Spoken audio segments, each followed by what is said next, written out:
So, anal glands. Um, Anal gland abscesses, actually, not just anal glands.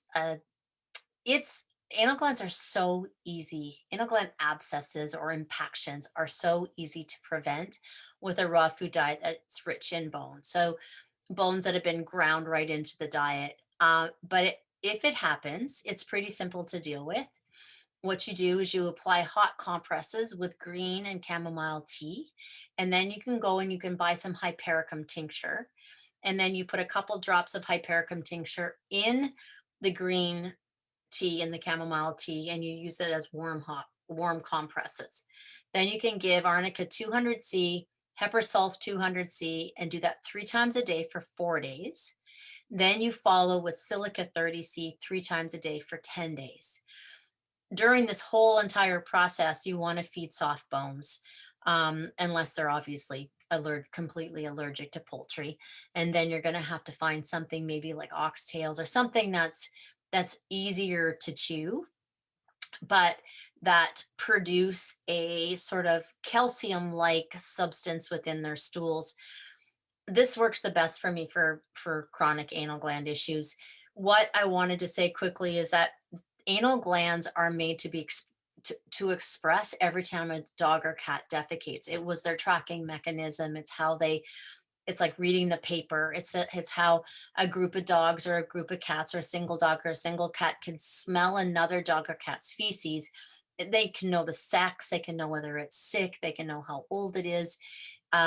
It's an important part of their body and their communication. And dogs and cat species were never meant to just be this lovely little soft formed piece of poop. They were meant to be lumpy and bumpy and have fur from the animal that they just consumed, whether that was a rat or a deer or whatever it was. It's made to have bone mixed in it with it and different kinds of fibers, so that when it comes out of the anus, it has actually lumpy and pushes on the anal gland to express the anal gland. When we're feeding them food and they have a tendency to have softer stools or really, really uniformed stools, they will have a tendency to get anal gland issues. Or if they have allergies and the anus is inflamed, then that's what happens. So the I'm going to go back to that really quickly. So couple prevention things that I don't have on here yet is I never recommend, nor do I like um, uh, veterinarians or groomers to automatically express the dog's or cat's anal glands.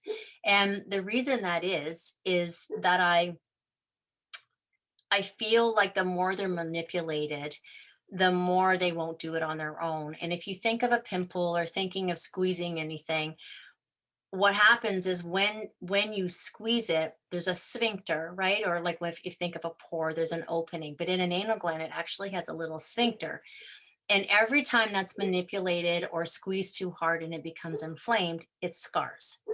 And when it scars, what can happen is then it won't express on its own. It's impossible.